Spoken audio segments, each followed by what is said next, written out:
Om Om Swastiastu. Swastiastu.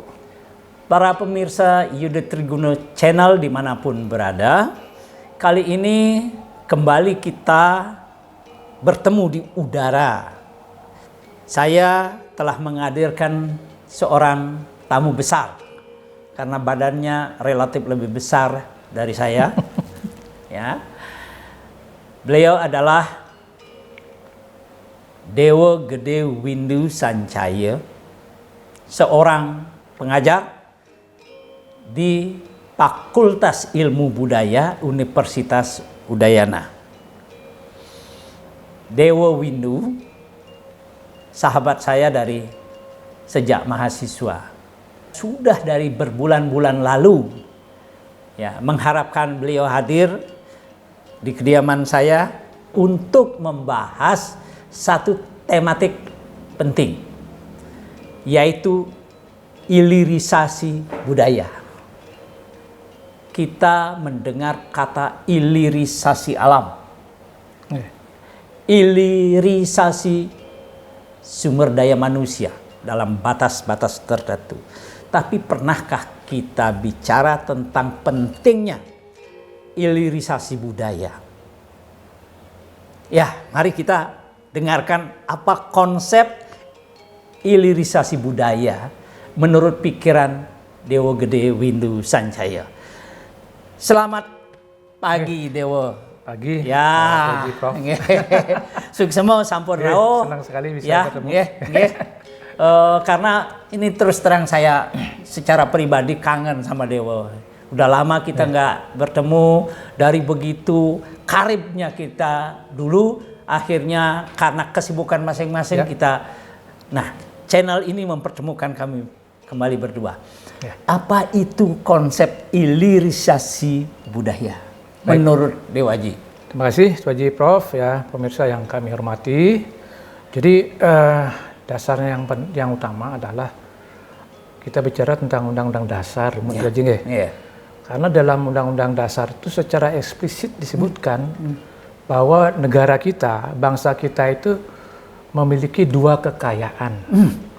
Yang pertama disebut adalah kekayaan alam. Itu secara eksplisit disebutkan dalam Undang-Undang Dasar kita. Benar. Yang kedua adalah kekayaan budaya. Itu pun disebutkan secara eksplisit. Ya kan? Hanya dalam perkembangannya baru pada sumber daya alam, kekayaan alam saja. Konsentrasinya dibahas. Konsentrasi kita gitu kan. Nah, kebudayaan ini kan baru-baru saja dengan lahirnya Undang-Undang Nomor 5 tahun 2017 tentang pemajuan kebudayaan. Nah, itu pun yang kira memang dia undang-undang ini memang bersumber pada Undang-Undang Dasar gitu kan, bahwa negara wajib memajukan kebudayaan nasional gitu kan. Nah, tapi uraiannya di dalam Undang-Undang Pemajuan Kebudayaan itu memang harus lebih spesifik. Memang lebih spesifik. Memang ada di situ disebutkan pada banyak 10 unsur kebudayaan gitu kan. Ya, salah satunya kan bahasa, sastra gitu kan. Tapi itu kan masih melihat kekayaan budaya itu dari segi bentuk belum dari segi substansi. Kalau kembali kepada Undang-Undang Dasar 1945, bahkan secara eksplisit di situ disebutkan bahwa kekayaan budaya itu contohnya adalah bahasa, bahasa daerah. Persis seperti itu, bahasa daerah, maksudnya bahasa daerah-daerah itu. Nah, itu pun pemahaman kita mengenai bahasa daerah itu kan hanya sebagai bahasa dalam artian komunikasi. Bukan substansi yang dikandung oleh bahasa itu. Nah, ini yang kira memerlukan kajian kita lebih mendalam supaya pemahaman kita tentang konsep kebudayaan, tentang bahasa gitulah. Karena kan kekayaan bahasanya luar biasa jumlahnya ribuan, tetapi bahasa itu juga memiliki teks. Ya kan, disimpan dalam teks-teks. Nah, ada aksara. Ada aksara. Nah, ini yang menarik sebetulnya dalam kaitannya kalau kita bicara tentang kebudayaan Bali itu. Sehingga itulah sebabnya ketika Belanda dulu berkuasa, mereka sudah memetakan dua aspek kekayaan ini, Tuan Haji. Alam dan budaya. Ya. Iya, dan ketika Bali dikuasai pada 1908 ke atas itu, pada tahun 1928 mereka sudah membangun Gedong Kirtia di Singaraja. Ya. Dan sebelumnya mereka sudah membangun di Yogyakarta dan di Surakarta ada Museum Sono Budoyo gitu Sono kan. Budoyo. Ya, ada lagi museum di Kartasura gitu kan, yang menyimpan demikian banyak teks-teks yang ada di Jawa. Nah, khususnya untuk di Bali pada 1928 itu, yang baca di statuta pendirian dari Gedong Kirtia itu sendiri, itu dinyatakan dengan jelas alasan pendirian Gedong Kirtia itu, yaitu mereka menemukan kekayaan pemikiran yang luar biasa di dalam naskah-naskah yang mereka temukan di Bali. Dan yang lebih menarik lagi adalah ketika Gedong Kirtia itu didirikan pada 1928, itu Gubernur Jenderal Belanda yang berkuasa di Indonesia itu yang meresmikan langsung. Bayangkan, Gubernur Jenderal, Iya. meresmikan sebuah gedung yang bukan main-main, karena dianggap memiliki unsur nilai kebudayaan yang substansial. Betul. Itulah Tuan Haji yang kira ingin kita sampaikan, ya kita bahas dalam kesempatan yang berbahagia ini. Sedemikian rupa sebetulnya. Hanya kemudian kan ini dalam perkembangannya mengalami degradasi lah, hambatan gitu kan. Dulu kalau kita bicara sedikit tentang Gedong Kirtia gitu kan, Gedong Kirtia itu langsung bertanggung jawab kepada residen Bali dan Lombok, itu setingkat gubernur. Ya, jadi di bawahnya gubernur itu langsung Gedong Kirtia, dan Gedong Kirtia itu langsung bertanggung jawab. Betapa pentingnya pemerintah masa lalu melihat mendudukkan Gedong Kirtia sebagai pusat kebudayaan. Betul.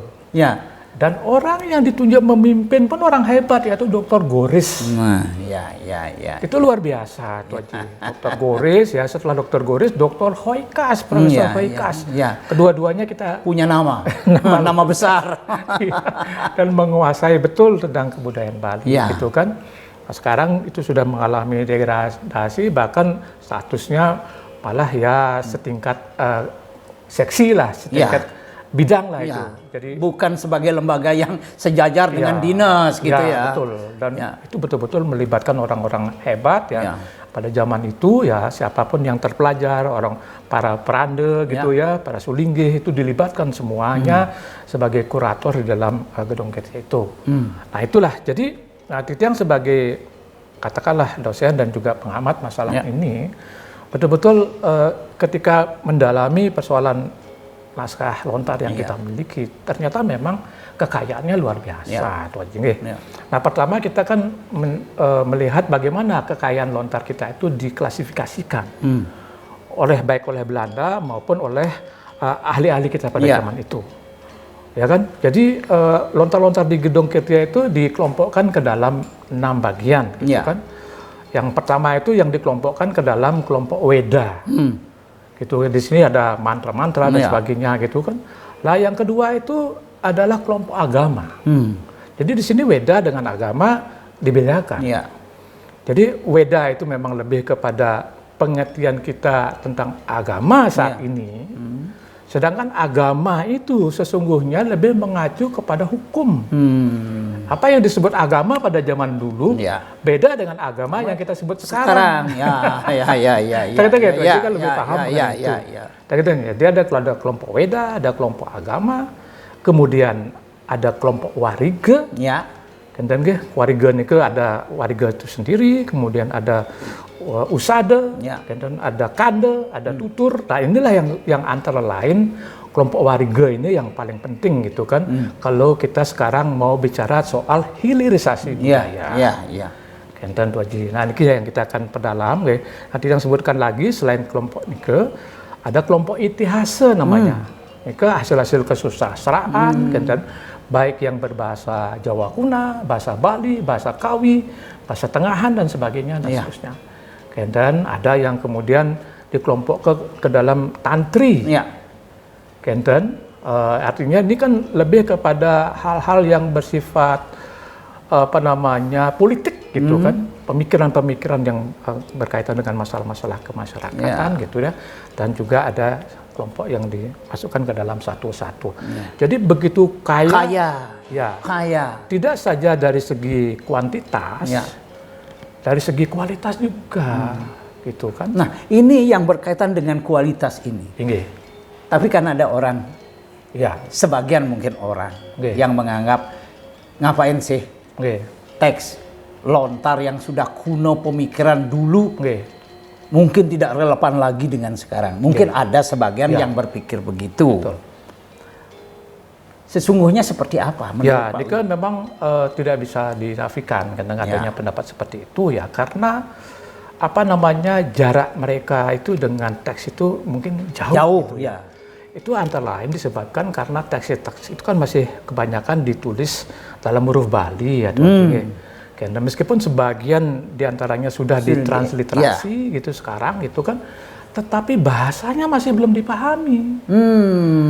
Jadi ada hambatan aksara, ada hambatan bahasa. Nah, bahasa inilah karena memakai bahasa Jawa kuno, karena bahasa Sanskerta apalagi gitu, dan bahasa Bali yang lebih tua gitu daripada bahasa yang kita kenali sekarang, sehingga ini mengakibatkan generasi yang sekarang nih terutama mengalami semacam kesulitan untuk memahami untuk substansi. Dan sehingga langkah-langkah yang dulu sudah dilakukan oleh Prof. Mantre ya, gubernur kita zaman dulu Nike, misalnya menerjemahkan teks-teks yang utama itu sangat langkah-langkah yang sangat penting sebetulnya. Dan yang sudah dilakukan, tapi sayang dalam generasi berikutnya itu proyek ini katakanlah begitu, ternyata kegiatan ini kegiatan intelektual yang luar biasa ini itu ternyata tidak berlanjut gitu kan, padahal itu memiliki arti yang sangat penting dalam kehidupan masyarakat kita. Nah, jadi pentingnya itu yang kira bukan masalah seperti tadi ini sesuatu yang sangat kuno, tertinggal dan sebagainya dan seterusnya, itu lebih karena kita masih berjarak di situ Jadi saya pikir begini, kita mengalami hambatan.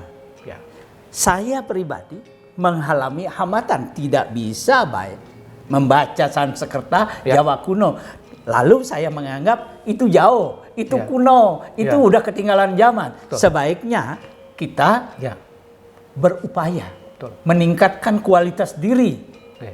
Ini yang termasuk dalam apa yang Dewo maksud dengan ilirisasi.